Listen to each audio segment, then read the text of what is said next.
Bonjour Gérald Darmanin. Bonjour. 60 milliards d'euros pour réduire le déficit de la France. C'est l'effort inédit annoncé par Matignon pour le prochain budget.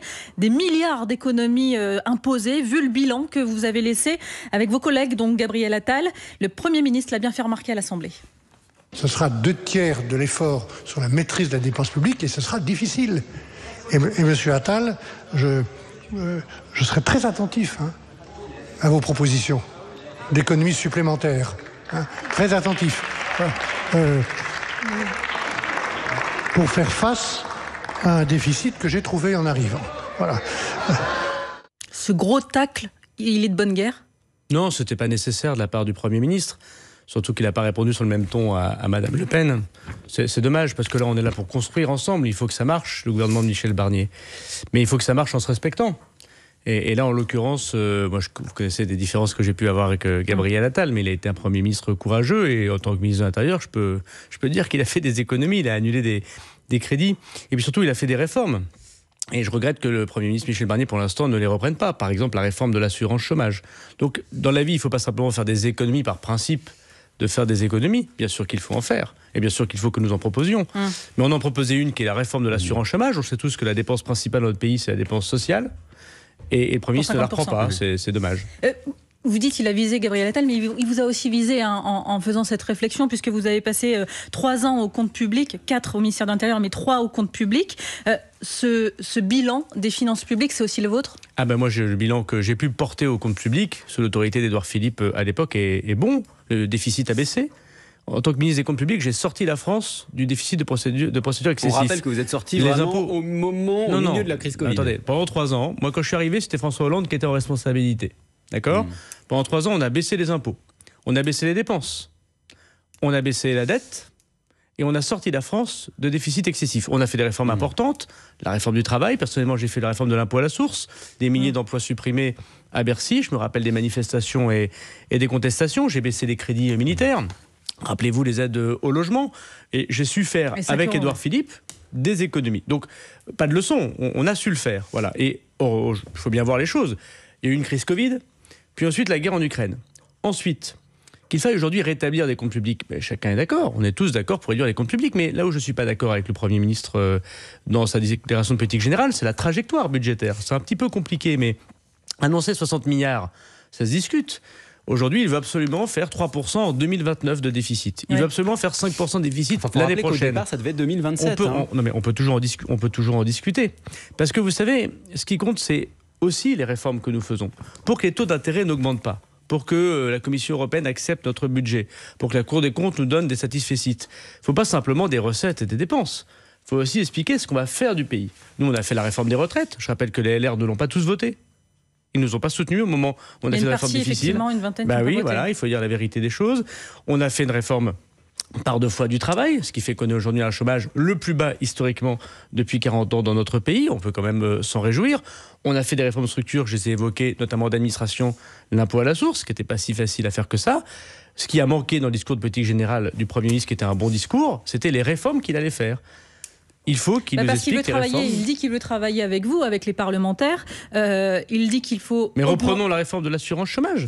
Non, alors l'assurance chômage, c'est intéressant parce qu'il y avait à votre place hier la nouvelle ministre qui va porter c'est justement ce dossier qui est issu de votre camp. Oui, mais d'abord, permettez de penser que le Parlement est libre.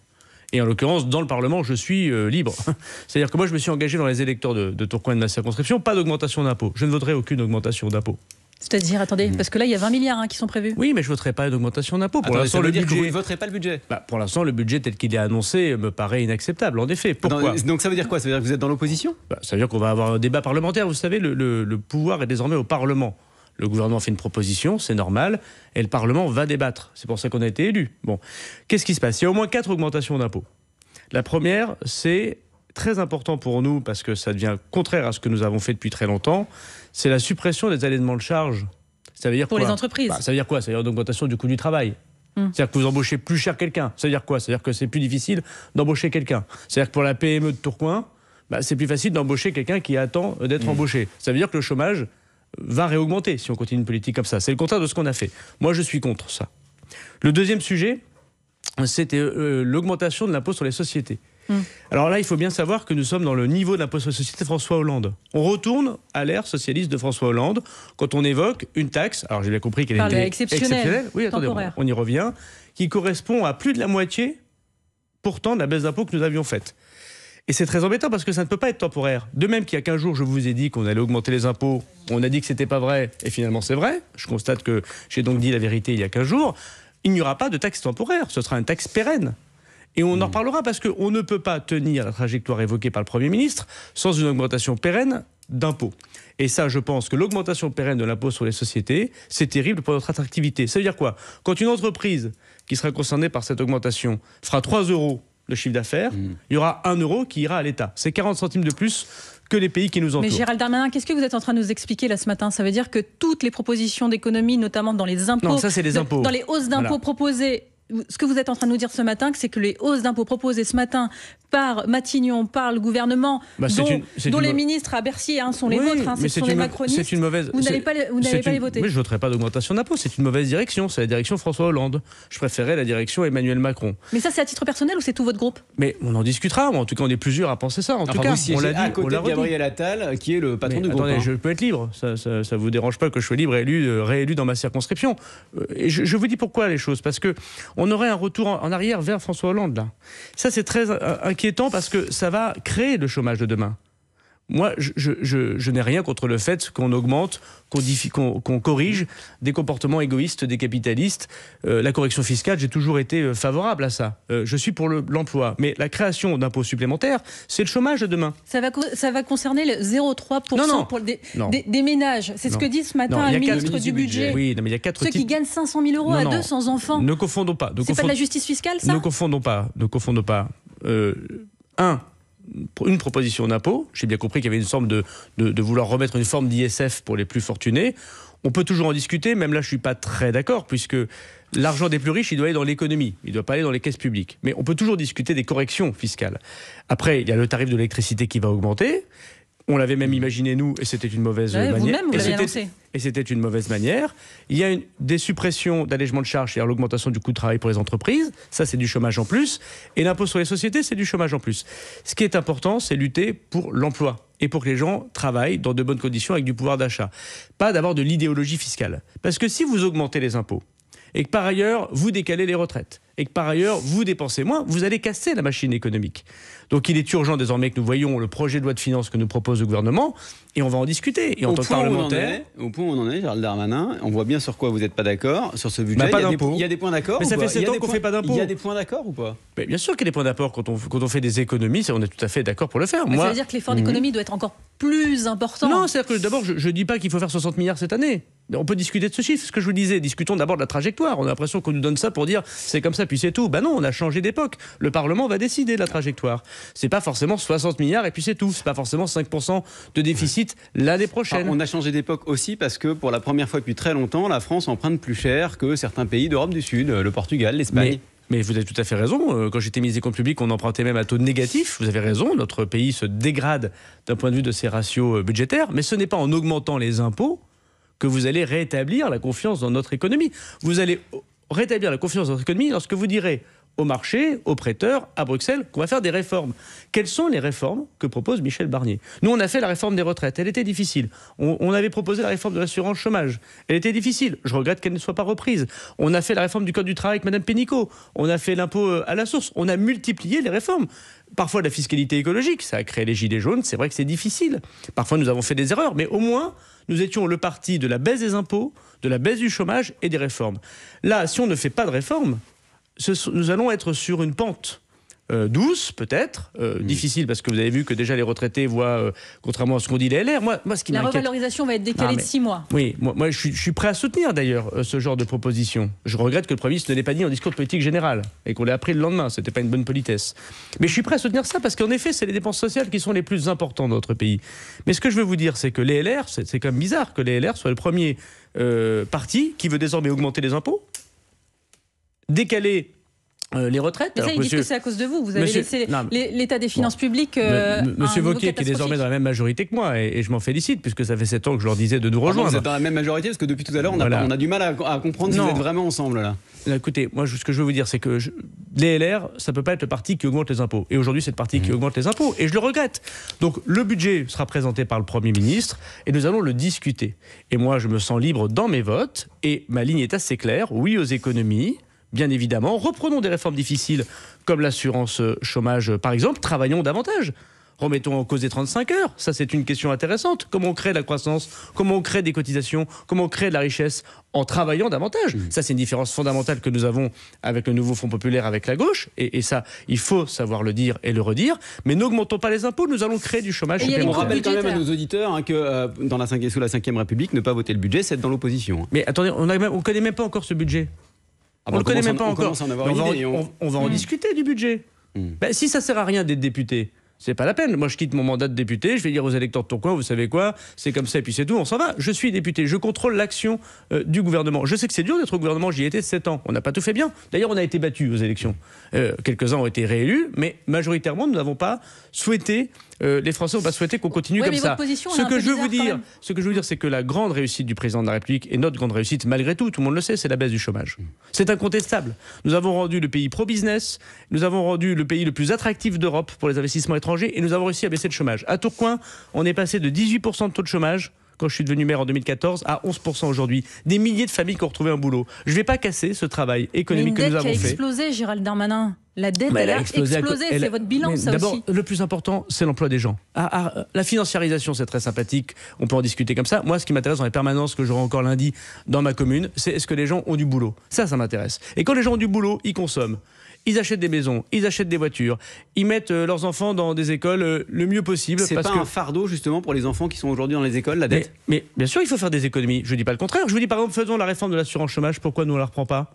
Moi, je suis d'accord. Il y a des diminutions de crédit du ministère du Travail. Je les voterai. Il y a des diminutions dans la plupart des ministères proposés d'ailleurs par Gabriel Attal. Moi, je les voterai. C'est pas facile de faire des diminutions. Mais travaillons davantage aussi. Pourquoi on ne remet pas en cause les 35 heures? Pourquoi on ne met pas... Là, on va avoir une discussion, j'ai entendu le Premier ministre avant-hier aussi, sur la réforme des retraites. Mais pourquoi on la toucherait, cette réforme des retraites? Alors, il n'a pas dit les 64 ans ou la bien sûr. C'est ça. Heureusement, c'est pour ça que je soutiens le gouvernement Michel Barnier. Mais il a dit on va ouvrir la discussion sur un certain nombre de choses. Ça veut dire des dépenses supplémentaires. Ne touchons pas aux réformes difficiles que nous avons faites, elles ont été faites. Voilà. Alors, les retraites, justement, il va falloir qu'on en parle. On va laisser passer le fil info. Gérald Darmanin, vous êtes avec nous encore pour un quart d'heure, jusqu'à 9h. On va avoir l'occasion d'en parler. Juste après le fil info, il est 8h45, Maureen Sfignard. Le ministre chargé du budget et des comptes publics donne des précisions ce matin concernant les hausses d'impôts. Les ménages concernés sont ceux qui n'ont pas d'enfants et qui touchent des revenus d'environ 500 000 euros par an. Cela représente 0,3% des ménages selon Laurent Saint-Martin. Je ne voterai pas une augmentation d'impôts, annonce sur France Info Gérald Darmanin, député et ancien ministre de l'Intérieur. Greenpeace accuse la filière nucléaire française de ne pas prendre suffisamment en compte les risques liés au réchauffement climatique, notamment pour la centrale de Gravelines dans le Nord. De nouveaux EPR doivent être construits. La centrale n'est pas adaptée à la montée des eaux dans les prochaines décennies selon l'ONG. Pas de pause dans les affrontements. L'armée israélienne a mené 17 raids aériens sur Beyrouth la nuit dernière, affirme l'agence de presse nationale libanaise. Un centre de secouristes du Hezbollah a notamment été touché dans la nuit. 6 personnes sont mortes. Cela faisait 36 matchs que le Real Madrid n'avait pas perdu contre toute attente. C'est le LOS qui s'est imposé hier en Ligue des Champions de football. 1-0 pour les Lillois. De son côté, Monaco a arraché un nul de partout contre Zagreb. France Info. Le 8-30 France Info, Jérôme Chapuis, Salia Braclia. Et Gérald Darmanin, avant de parler de sécurité, d'immigration également, dernière question concernant les retraites. On a donc appris ce décalage de la revalorisation d'1,8% prévu en janvier, ce sera en juillet finalement. Favoriser les actifs plutôt que les inactifs, vous comprenez le signal? Oui, ça c'est une bonne chose. Les dépenses sociales, c'est les dépenses les plus importantes de notre pays. Vous savez, sur 100% de dépenses, il y en a plus de 50%, c'est les dépenses sociales. Les retraites, la santé, le chômage, la famille. L'État, c'est moins de 30%, et les collectivités locales, c'est à peu près 20%. Donc, je ne serai pas crédible en vous disant je ne veux pas qu'on augmente les impôts, mais par ailleurs, je ne veux pas qu'on fasse d'économies. Oui, il faut faire les actifs, c'est pour ça qu'il faut lutter pour que les gens retournent à l'emploi, et qui, évidemment, faire peser parfois des économies sur les personnes qui sont dans ces budgets sociaux. La réforme des retraites était vue comme ça. On travaille beaucoup plus parce qu'on a besoin de faire rentrer plus de recettes. On peut toujours discuter. Moi, je ne connais pas la mesure exacte du Premier ministre puisque c'est une indiscrétion de la presse. On ne l'a pas eu en présentation lors de son discours de politique générale. Ce sera dans le projet de loi de financement de la sécurité sociale qui arrivera dans 15 jours, 3 semaines. Peut-être que pour les gens qui gagnent moins de 1 500 € de retraite, on pourrait quand même faire cette revalorisation. En revanche, pour les gens qui gagnent peut-être 1 500, 2 000, on peut toujours discuter des seuils ici, c'est difficile de le faire en quelques secondes, décaler cette revalorisation. Donc il y a peut-être dans la proposition du gouvernement des subtilités que je n'ai pas encore comprises ou entendues, ou en tout cas que nous pourrions proposer. Parce qu'il faut faire attention aux gens qui ont des petites retraites. Mais oui, c'est plutôt une forme d'économie intéressante proposée par le gouvernement. Gérald Darmanin, votre successeur à l'intérieur, Bruno Retailleau, fait beaucoup parler de lui depuis sa nomination. Il veut incarner l'autorité et l'ordre, et pour cela, il met plusieurs mesures sur la table. D'abord, en partant de l'exemple du meurtrier présumé de Philippines, il y a la volonté de prolonger la durée de rétention dans les centres pour les personnes sous OQTF. Elles sont actuellement de 90 jours. Il veut les prolonger jusqu'à 210 jours. Est-ce que vous êtes pour ? Oui, la loi européenne le permet. La France est un pays qui ne va pas jusqu'au bout de la possibilité de mettre en rétention les personnes qui sont expulsables du territoire national. Ce qu'a dit hier Bruno Retailleau, si je l'ai bien compris, c'est nous le faisons déjà pour les terroristes. Il se trouve que j'étais le ministre qui l'a fait. C'est-à-dire que pour les gens qui sont accusés de terrorisme, nous pouvons aller jusqu'au bout de cette durée de rétention, parce que pendant qu'ils ne sont pas dehors, ils ne font pas d'actes terroristes, même si ce n'est pas une peine judiciaire. C'est le débat qu'on a avec la justice. Et il le propose pour les crimes sexuels. Je suis favorable à sa proposition. La généralisation pour l'ensemble des personnes qui ont un OQTF est plus discutable. Pourquoi ? Parce que plus vous mettrez du monde qui vont durer longtemps dans les centres de rétention, sachant qu'on a 1300 places. J'en ai rajouté 400, il faut augmenter le nombre de places. Il faut continuer à augmenter ce nombre de places. C'est ce qu'on avait prévu dans la loi de programmation du ministère de l'Intérieur et je suis très heureux que Bruno Retailleau continue. C'est plus discutable pour les autres parce que après le juge, vous le savez bien, c'est ce qui est arrivé dans l'ignoble affaire Philippines, considère que comme le ministère de l'Intérieur n'a pas beaucoup de chances de renvoyer dans son pays d'origine la personne de telle nationalité, il le fait libérer. Donc il faut, en même temps qu'on fera l'allongement de rétention, changer le jugement avec lequel le juge des libertés de la détention libère ou non cette personne. Donc là-dessus aussi, il y a des subtilités selon les cas. Mais je veux dire que Bruno Retailleau a raison de voir étendre aux crimes sexuels la rétention. C'est très compliqué ces dossiers parce que ça concerne l'intérieur, les préfets, la justice et aussi les relations avec les autres pays. Bruno Retailleau dit qu'il va dialoguer avec les pays d'origine parce que beaucoup refusent de délivrer les laissez-passer consulaires qui permettent d'expulser. Il a des chances d'y arriver ? Alors vous avez galéré. Vous avez essayé, vous ? Oui, ça fait, je pense, plus de 30 ans que tout le monde galère. Et je pense que tous les pays autour de nous galèrent. D'ailleurs, même si nous sommes un taux très bas d'exécution des OQTF. 7-8%. Non, on est autour de 20%. Mais en tout cas, c'est très bas. On va pas chipoter. Évidemment, il y a beaucoup mieux à faire. Nous sommes le pays européen qui arrivons malgré tout à en expulser le plus. C'est-à-dire que l'Allemagne, l'Italie, la Grande-Bretagne, l'Espagne, tout le monde a les mêmes problèmes. Bon. Et donc, il veut mettre la pression sur les pays d'origine. Comment on fait ? Donc c'est très dur d'être ministre de l'Intérieur. Donc d'abord, je voudrais dire à Bruno Retailleau qu'il a mon soutien. Parce que je connais la difficulté du job. Et que je ne vais pas, au bout de 4 ans, vous dire il faut faire plus blanc que blanc. Donc il a raison d'essayer. Non, mais vous qui vouliez aller au Quai d'Orsay, au ministère des Affaires étrangères, vous auriez travaillé là-dessus ? Évidemment, vous avez raison. Le ministre de l'Intérieur, il a 3 clés. Une première, c'est Bercy. Il faut qu'il ait de l'argent pour construire des centres de rétention, pour avoir des agents dans les préfectures. Donc il faut qu'il se batte pour son budget. Moi, je l'aiderai à se battre pour son budget. Le deuxième, c'est la justice. Parce qu'on voit bien que quand la chaîne pénale n'est pas efficace, lorsqu'il n'y a pas assez de fermeté de la part du monde de la justice, lorsque les juges des libertés de la détention libèrent les personnes, le ministre de l'Intérieur, il peut faire ce qu'il veut avec ses policiers. C'est handicapant. Et puis troisièmement, c'est évidemment le Quai d'Orsay, le ministère des Affaires étrangères, puisque l'immigration doit être le numéro 1 de nos discussions avec un certain nombre de pays, notamment du Maghreb. Alors ensuite, là où j'ai peut-être une légère différence avec Bruno Retailleau, c'est que je ne pense pas que ce soit en étant hostile aux pays d'origine, par exemple l'Algérie ou le Maroc. Il est hostile là ? Il a évoqué la remise en cause du traité franco-algérien comme le Premier ministre. Je sais que c'est une question très importante. Comme Édouard Philippe, d'ailleurs. On peut discuter, oui, mais j'avais montré avec Édouard une petite différence sur ce point. Je pense qu'on risque de braquer nos amis algériens, nos amis marocains, nos amis tunisiens. Et quand vous êtes ministre, vous n'êtes plus dans le discours, vous êtes dans le faire. Et tous les jours, vous devez faire partir des personnes dans ces pays d'origine. S'ils vous bloquent les départs, si vous disent, écoutez, ce que dit le ministre de l'Intérieur, c'est inacceptable, en fait, vous ne protégez pas la sécurité des Français. Donc quand il dit, Bruno Retailleau, il faut agir sur les visas, il faut agir sur l'aide au développement, il faut agir sur les droits de douane, il met trop la pression là. Non, il a raison de le faire. Simplement, comme toute chose, il faut faire peut-être les choses parfois discrètement. et pas toujours médiatiquement, parce que médiatiquement, vous mettez dans les buts le pays d'origine qui va, lui, à une opinion publique, qui va se braquer. Et il parle trop non, je ne dis pas ça. Et c'est normal, il est ministre de l'Intérieur, il parle au français, et il a raison de le faire. Mais prenons un exemple très, très, très concret, les visas. Moins de visas parce que moins de laissez-passer consulaires. Ça paraît de bon sens, on l'a fait. On l'a fait, est-ce que ça a marché? Non, ça n'a pas marché. Pourquoi? Parce que quand l'Algérie ou le Maroc, vous leur donnez pas de visa parce qu'ils vous donnent pas laissez-passer consulaires, ils passent par l'Espagne ou ils passent par l'Italie, et comme on est dans une convention Schengen, eh ben, les Algériens ou les Marocains passent par l'Espagne, et après, comme Schengen c'est la libre circulation, ils viennent en France. Donc vous allez vous fâcher avec l'Algérie, peut-être perdre des contrats économiques, peut-être avoir moins d'informations sur les questions terroristes, sur les questions de l'islam et de relations, hein, parce que nous avons de très bonnes relations avec l'Algérie, notamment la Grande Mosquée de Paris, pour essayer de pouvoir lutter contre un islam politique. Et en même temps, vous aurez toujours la même immigration puisqu'ils passeront par l'Espagne ou par l'Italie.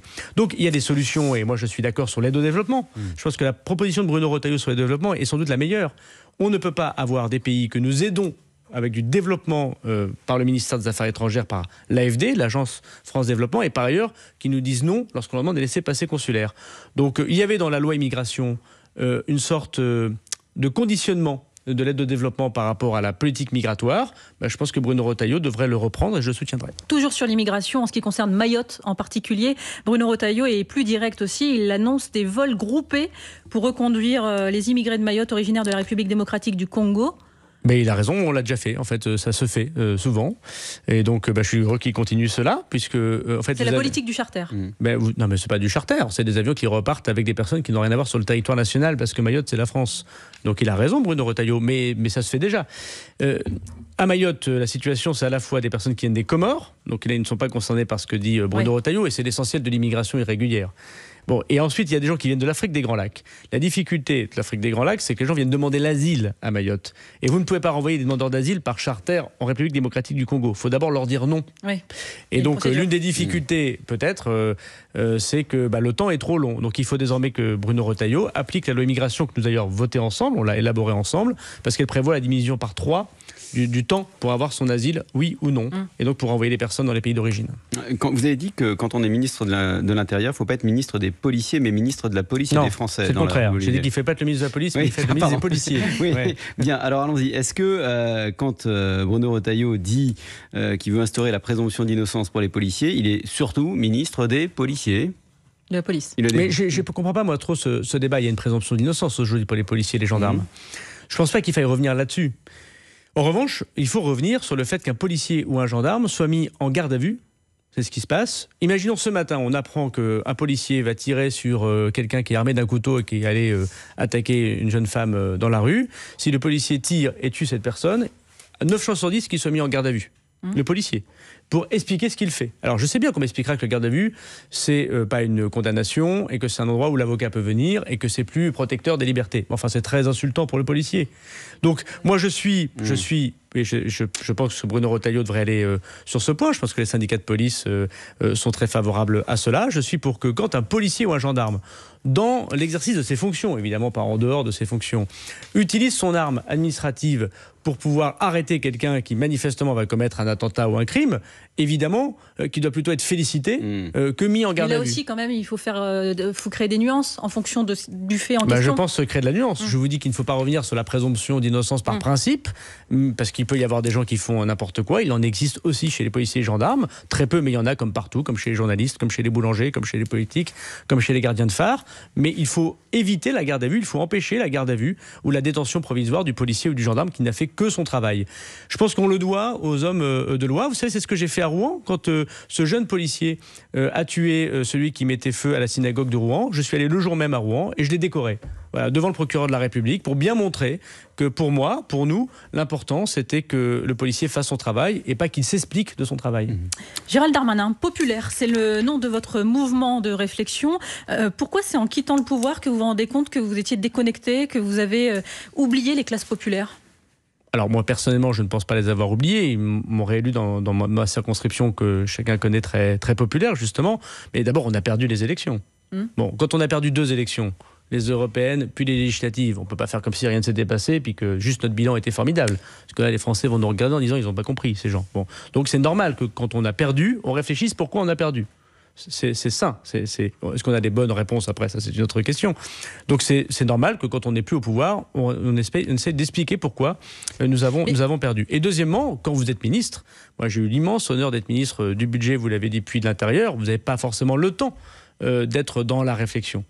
Vous êtes dans l'action. On a eu l'impression quand même lors de la passation, Gérald Darmanin, que vous découvriez plein de choses, notamment les discriminations. Quand vous avez cette phrase, si je m'étais appelé Moussa, j'aurais pas pu être ministre, député, maire. Mais vous rigolez ou quoi? Il y a eu beaucoup de réactions dans ce sens en disant mais parce que les gens me connaissent pas bien, mais je ne les découvre pas. Vous savez, moi, j'ai une tante qui s'appelle Saada, une tante qui s'appelle Fatima. J'ai pas besoin de reportages à la télévision pour savoir qu'il peut y avoir des discriminations. J'ai été maire de Tourcoing. C'est une ville qui a un des taux de pauvreté les plus importants. J'ai un quartier à Tourcoing qui est aujourd'hui absolument en train de reconstruire grâce à Emmanuel Macron d'ailleurs, où il y a 10 000 habitants, 90% de familles monoparentales ou en dessous du seuil de pauvreté, ou des gamins qui s'appellent... Mais on vous reproche de n'avoir rien fait dessus. Non, alors... J'étais ministre du budget, j'étais heureux d'être celui qui a débloqué beaucoup d'argent pour l'ANRU. J'étais ministre de l'Intérieur, j'étais heureux d'être celui qui a fait des classes de prépa intégrées pour les enfants issus des quartiers défavorisés. Mais oui, on n'a pas tout bien fait. En tout cas, l'assignation à résidence qu'évoquait le président de la République, oui, on n'a pas été bon. Et j'ai le droit de dire qu'au pouvoir, on n'a pas été bon. Et personnellement, je me mets également dans ce bilan. Mais je n'accepte pas l'insulte qui consiste à penser que j'aurai une vie parallèle des Français. Je suis issu d'une famille populaire, j'habite Tourcoing, je suis issu d'une famille d'immigration. On peut à la fois aimer profondément la République comme moi et aimer l'ordre ou la sécurité, soutenir des actions fermes comme le ministre de l'Intérieur aujourd'hui, et en même temps dire qu'il y a un problème énorme de discrimination dans notre pays, bien sûr. Pour Mohamed, c'est plus compliqué. Et il y a des exceptions, mais ce serait vraiment faux cul pour les commentateurs et politiques de ne pas voir que c'est plus compliqué. Merci d'avoir été avec nous ce matin, Gérald Darmanin.